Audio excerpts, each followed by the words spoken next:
আমি আজ অব্দি এই ধরনের কোনো ভিডিও বানাইনি।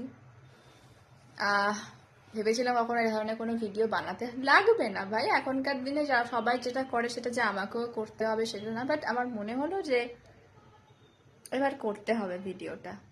মানে আমি জানি না ভাই, সিরিয়াসলি আমি হয়তো ভিডিওটা অনেকবার কাটবো, আই ডোন্ট নো যে ভিডিওটা আমি পোস্ট করবো কিনা, বাট তাও আমার ফ্রেন্ড লিস্টে বা আমার ফ্রেন্ড লিস্টে, ঠিক আছে এইটুকুই বলি, আমার ফ্রেন্ড লিস্টে এমন অনেকে আছে যারা ভাবে যে এই মেয়েটা কি করছে, এই মেয়েটা কি মানে জানি না এর বিষয় যে কি করে ভাই, কি অ্যাকচুয়ালি করে, কি কাজ করে, বা এর জীবনে কি চলছে। কারণ আমি খুব একটা পোস্ট করি না, করি বাঞ্ঝা বাজা করি যখন আমি যখন আমার ভাল লাগে তখন আমি করি, আবার বন্ধ করে দিই, আবার করি, আবার বন্ধ করে দিই, এরকম একটা ব্যাপার। মানে আমার মুড ওয়াইজ আমি চলি, এটা খুব আমার কাছে ভালো ব্যাপার। রিসেন্টলি আমাকে নিয়ে কিছু কথা উঠছে যেটা আমার খুব ভাল লাগছে শুনতে, কারণ আমার কাছে তো পিকচারটা খুব ক্লিয়ার, আমার মা বাবার কাছেও বা আমার ফ্যামিলির কাছেও পিকচারটা খুব ক্লিয়ার। কারণ I'm honest with me and with my family.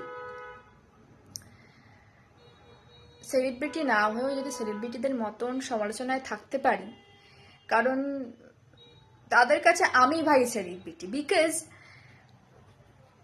তারা আমাকে নিয়ে আলোচনা করছে ভাই, তারা আমাকে নিয়ে ভাবছে যে এই মেয়েটা কি করছে না করছে, ভাই এটা একে নিয়ে কিছু একটা বলি, ভাই একে নিয়ে এটা কিছু বলি, একে নিয়ে এটা কিছু করি, এরকম একটা ব্যাপার। তো I am so happy with your compliment, because it's okay, it's very fun to me. আমার অনেক মজা দিয়েছে, লিটারালি মজা দিয়েছে। কথাগুলো যাকে বলছি বা যাদেরকে বলছি তারা খুব ভালো করেই বুঝতে পারছে, বুঝুক।